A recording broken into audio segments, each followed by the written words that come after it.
Hano is being awarded by Creative Media for her excellence and success as an author and educator. Ms. Roth Hano was born in Paris, France, and relocated to the United States, where she became a successful clinical social worker, associate professor, and author. Ms. Roth Hano has an impressive educational and professional background.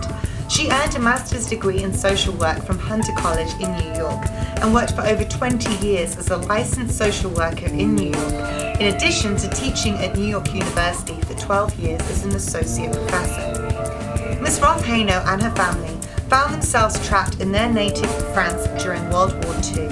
As French Jews in Nazi-occupied France, Renee and her family endured unbelievable hardships.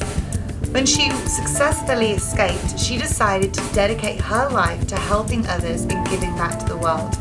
She's been quoted as saying, "I survived with the help of others."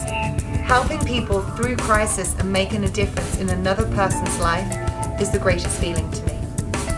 As an author, Renee has been able to share vivid accounts of her trying first-hand life experiences. A list of work include Touch Wood, A Girl in Occupied France, the sequel Safe Harbors, and Touchons du Bois. In Touch Wood, A Girl in Occupied France, Ms. Roth Hano writes of her life in Paris beginning in 1940, after her family had left their home in Alsace, which the Germans were attempting to annex. Regardless of the harsh restrictions set upon the French, especially on the Jews, her parents strove to give their daughters a safe haven. As friends and acquaintances began to disappear from Paris, taken away in the middle of the night by the police or soldiers, Ms. Roth Hano and her sisters were sent away to a Catholic women's residence in Normandy, where the girls remained until the end of the war.